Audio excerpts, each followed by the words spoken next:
Salut les amis, c'est PKLN, j'espère que vous avez la forme. On se retrouve aujourd'hui pour continuer nos analyses des alts et aujourd'hui j'ai nommé le Axelar. On va bien sûr faire un petit tour sur le Bitcoin pour voir notre analyse d'Axelar, dans quel sens elle pourrait se valider. Parce que comme d'habitude, c'est le Bitcoin qui va mener la danse. Donc pour ceux qui ne sont pas encore abonnés, bien sûr je vous invite à le faire. Cliquez sur la petite cloche pour ne pas rater les prochaines vidéos.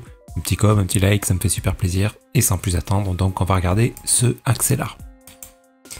Alors on va faire une analyse un peu plus long terme. Ok, donc on a eu un lancement de projet, je crois que c'était à 1 $.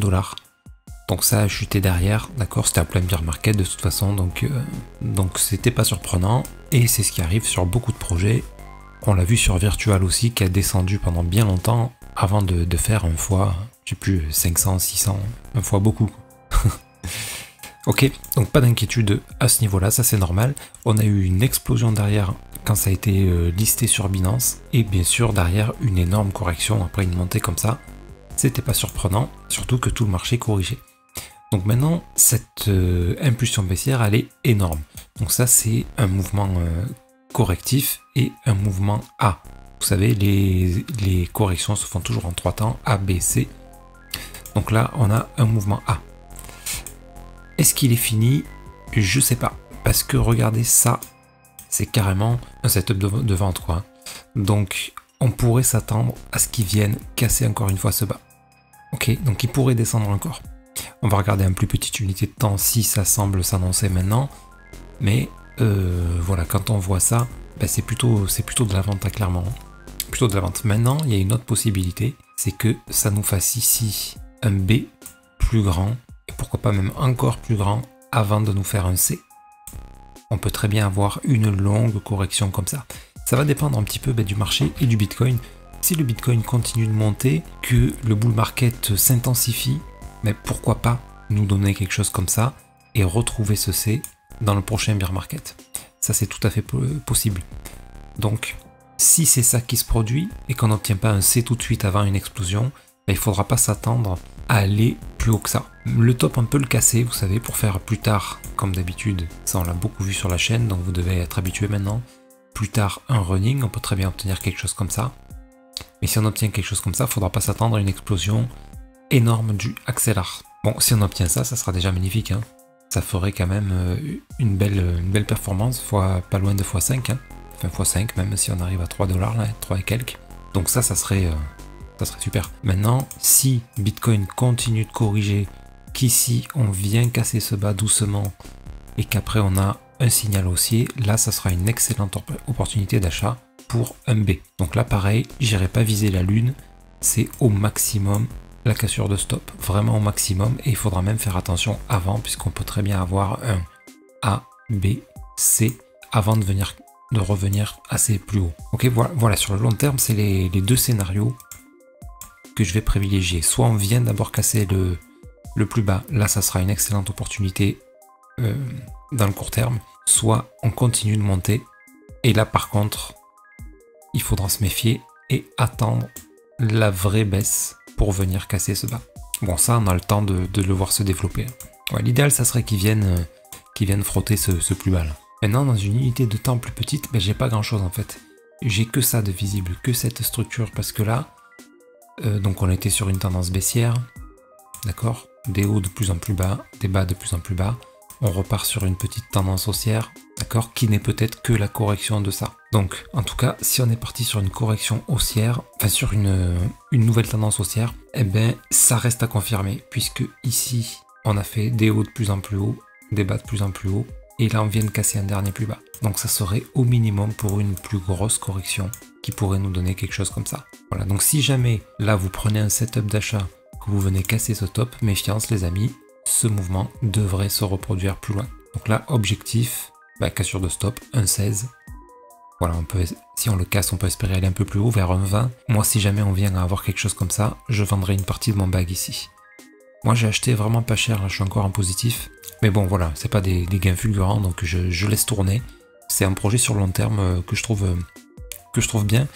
Mais voilà, je m'attends dans le futur à ce que ça soit des projets qui marchent.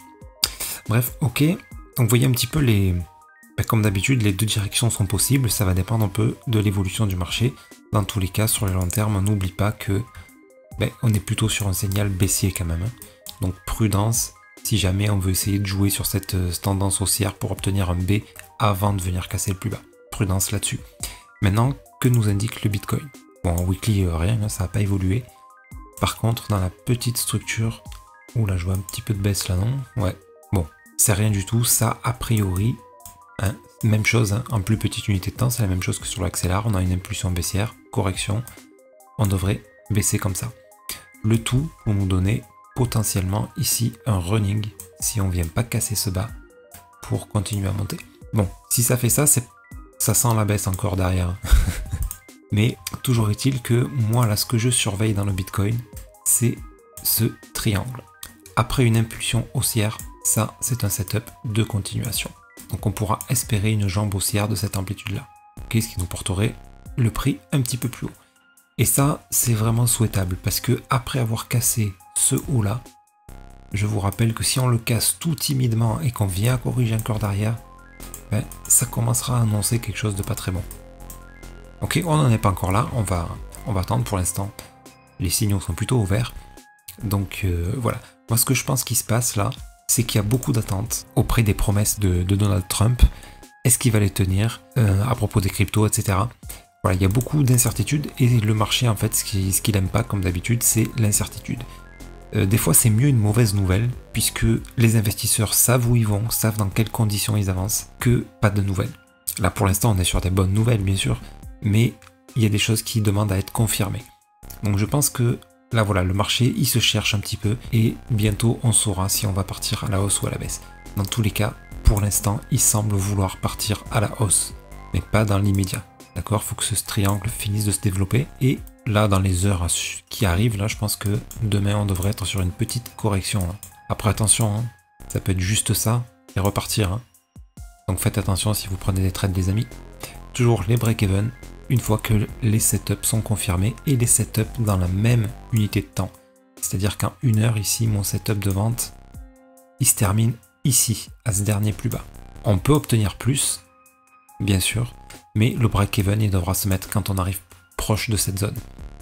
Parce que à tout moment, ça peut s'invalider. Donc voilà, comme on l'a très souvent vu sur la chaîne, ça s'invalide. C'est hyper rare qu'on ait un setup et que tout de suite il s'invalide. Ça arrive, mais en général on a au moins le départ de la baisse.